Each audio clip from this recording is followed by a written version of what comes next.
for somebody new would be this is a you're getting a degree in an education that is unlike any you're going to get.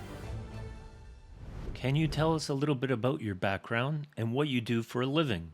So I am a what I call an asset coach and tax strategist. And what that means is that I have a consulting business that where I work with doctors, other business owners, and people who have tax problems, but our primary avatar, primary focus, are doctors who have tax problems. And so we go in there, we implement strategies, tax strategies for them in their situation. Then we also have other assets, alternative assets, because they're all accredited investors. What was your biggest challenge before starting the program? Language. It's a completely separate language, right? Mm. When you think about it, every career or every industry has its own language. I mean, if you like world football or American football, there's different language. Baseball, different language. Basketball, right? From a sports perspective, and then you go into different industries, they always kind of have their own language. This one, because when it was almost like when technology first came about, it created this entire separate language that people had to learn, and then social media became a new language. That's how crypto was. It was just this, and it wasn't necessarily a language, it was actually the usage of how the blockchains, which is not the cryptocurrencies that we hear about. And there's multiple layers within this language. So that was really the most difficult part, because you can do your research, but you don't know it's legit, right? You don't know it's real. And because of it being decentralized and not being regulated, the ability or the simplicity of losing your funds or doing something stupid that you didn't know you were doing was, I mean, when they tell you to keep your passcodes and pass keywords secure and don't show anybody, and all this kind of stuff, it kind of puts the fear of God in you. What made you want to get into decentralized finance specifically? So, because of my finance background, I've a securities license, so I have my own registered investment advisory firm with traditional finance. I have my own insurance agency. I know a lot about real estate and running businesses and financing of both of those. So, I already had a good background of how traditional finance worked and how to. And one of the things, the reason why I call myself an asset coach, is we teach people how to actually use the assets they have currently to be more efficient, to create tax savings, when sometimes that means adding other assets to help encourage the increase of wealth and the reduction of tax liabilities. What the wealthy do, right?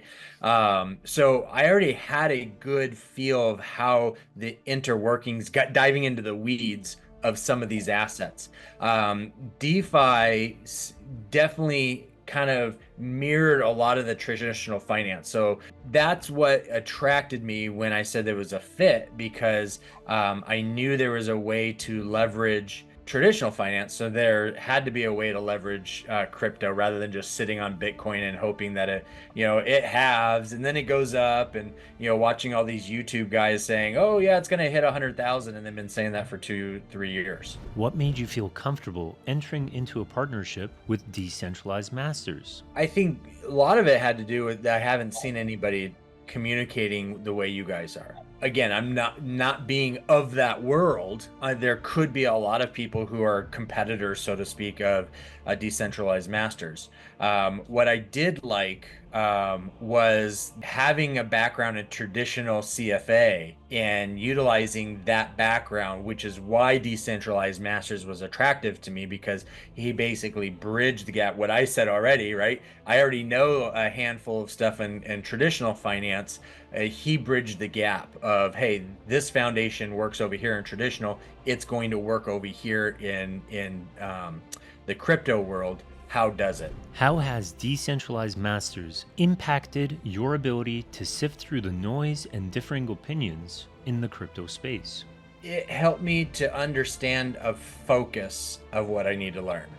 So, like I said, I need to go back through and rewatch. My focus is, I'm not, I don't listen to all those YouTube guys anymore. I let my brother-in-law talk. I don't listen to him. Right? There's a different usage of what you guys teach versus what everybody else is doing. Doesn't mean they can't make money or anything, and that what they're doing is right or wrong. That has nothing to do with it.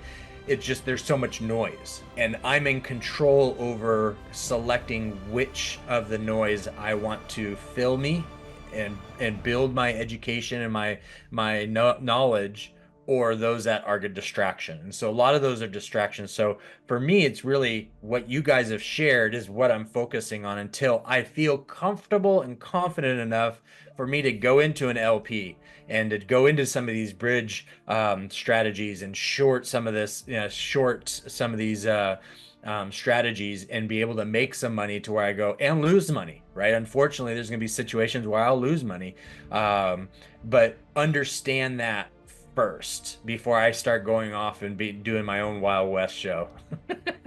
Would you say your investment into Decentralized Masters has been worth it from a monetary perspective? The money I paid for it, yes, yes. Yeah.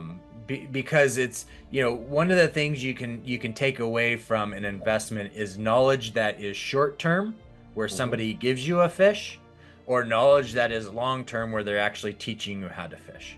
And you guys are the teaching how to fish. You guys are the long-term knowledge. Some are, I've been involved with some that are very short-term knowledge base, which is great. You still need that foundation in those. But something like this, I think what you guys have structured so far is, I think, very good because it does require an investment. It's not chump change. It weeds out those that are just trying to kick tires. It weeds out that are just looking for a fish, not learn how.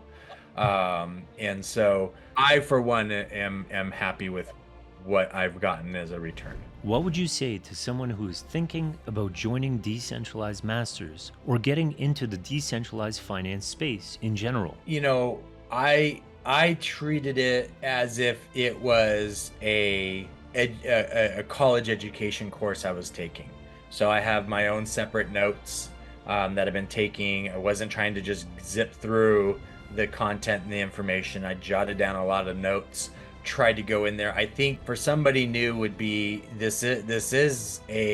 you're getting a degree in an education that is unlike any you're going to get, right?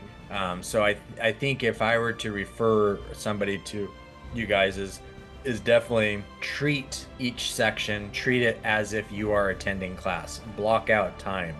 And that's one of the things I had done was it was first thing in the morning or it was the weekend and I had all my other applications closed off and it was just this.